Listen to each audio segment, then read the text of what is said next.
Well, hey there, you're on the internet, I have some free time, and welcome to the Triple N Network, where all you newbie nib nerds can find all the news you'll need. Let's look at an ink today, shall we? Now, today's ink is the last one from the Levenger sample set that I was given by the wonderful, mysterious benefactor. And we have now completed all of them. And today's is Forest, which is sort of their dark green, their gemstone green was the lighter green. This was the last ink that I tested, but it was also probably the one that maintained its performance best over time. If I were going to buy only one ink from all of these ones that I've tried, it would probably be Forest. It was a lovely color, it's quite well behaved, and you gotta check out this chromatography. But yeah, the pen that I used was this Kaweco Dia2 with a medium nib.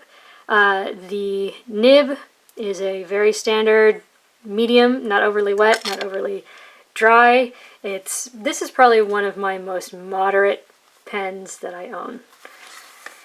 Now, like I was saying about the chromatography, check this out. This is crazy. I mean, straight up crazy. So, first of all, just to start out with, you get this like dark purple right at the center, if my camera will ever focus on the things I want it to. Hello, any day now. But anyways, you get this dark purple, and then you get this halo of blue around it. And then you get a little bit of purple, a little bit of blue, and then it goes into this like dark green and then a vibrant green up at the top. And then I let it dry, which is not how you're supposed to do it. But as you can see, the purple dot got darker, the blue got more intense, there was more blue going up, and then the green at the top got brighter. Now, it was so fun I decided to test it a second time.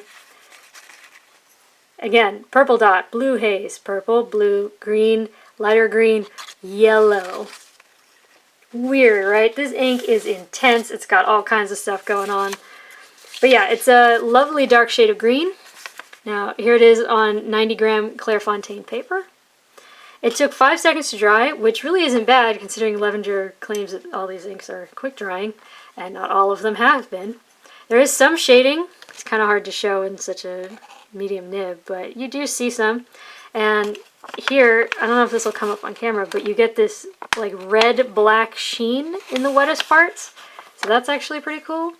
The flow was quite moderate, very simple, 5.5 out of 10. You didn't have to fight with it or tap or flick it or any of that. It just went very wonderful in that regard.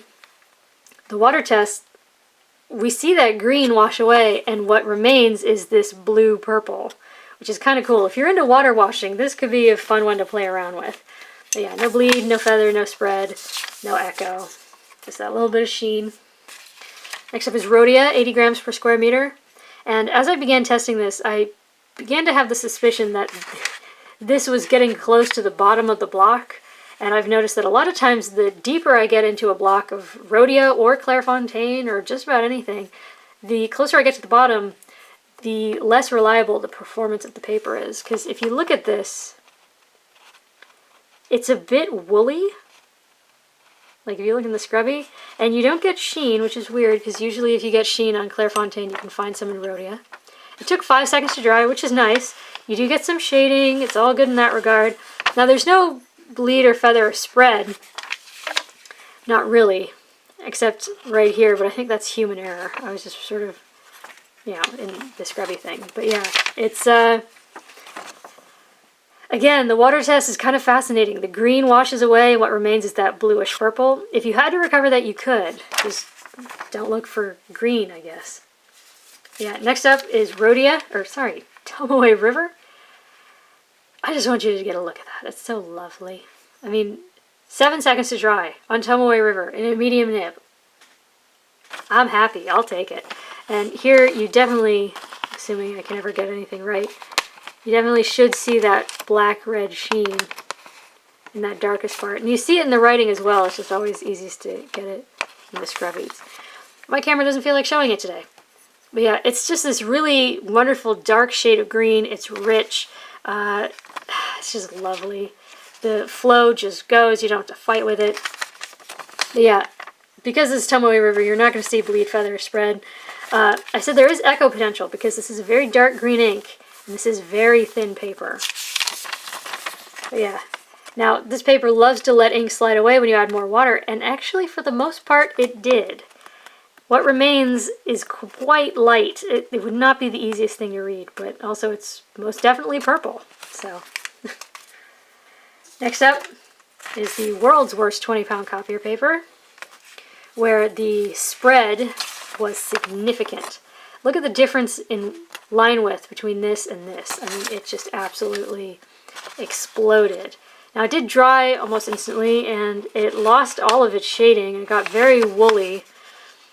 Yeah, it's just ugly in that regard. But actually, the color of green, although it seems sort of, I don't know, less vibrant somehow, it's actually still a pretty nice shade of green. You do get some feathering. Just a bit, though. It's mostly like an intense woolliness, but you do get some very nearly made it to the other side spots. See that? Some significant show through. But this water test is kind of amazing. Now, because this paper is more absorbent, it sucks the ink in, makes it harder to wash out. So what's there is really there. I mean, this looks tie-dye almost. I mean, you got the blue at the center, and then you got some green and some yellow washing off. It's kind of insane. But yeah, holy crap. Next up is Mead Notebook Paper, which is physically thinner than 20-pound paper, but again, dries almost instantly. And here, you get a very distinct woolliness in the texture, but you don't really get feathering so much. So that's kind of nice. And I mean, you do get some show through. Some very nearly made it to the other side spots, but honestly, I'll take it. There is some spread. But, yeah, it's not perfect, but I so rarely use Mead, and when I do, I write on one side. But yeah, anyways, again, fascinating water test. The paper's definitely absorbent, and you can see it because all that green and yellow is washing off, and what remains is that blue and purple, which is kind of fun to look at. Now, lastly is Moleskine paper, which takes 4 seconds to dry on here apparently, and you definitely can very clearly see this woolly texture. And I probably don't even have to bring it that close to see these feathers. See all through here?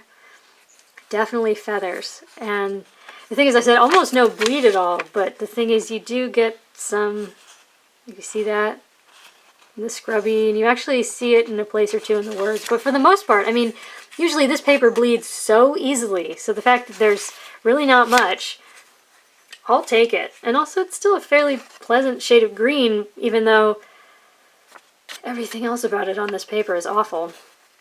And probably what's weirdest of all is this water test. You don't get that separation of green and purple, and in fact, it mostly like washed away in several... I don't know what's going on here. This is really weird. Moleskine paper, I am so done with you. You are so not my deal. But yeah, so there you go. There's Levenger's Forest.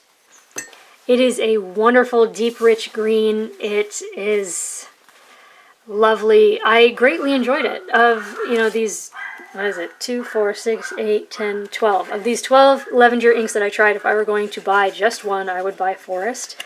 I don't know, if I had to like pick after that, I'd probably go Forest, then Empyrean, then Cocoa, quite possibly Skies of Blue. That one was quite nice. And yeah, those would be my favorites. So there we go. We're done with the Levenger inks so far. Again, 1,000 thank yous to the wonderful, mysterious benefactor. You've provided me with more than I can ever repay. And I'm sure everyone who watches these videos is very, very thankful. Thank you for contributing. I really can't tell you how much I appreciate it. It's, I don't have the words. But yeah, so for your consideration from the Triple N Network, if you liked the video, please give it a thumbs up. If you'd like to see more, please subscribe to the channel. And thanks for watching. Bye.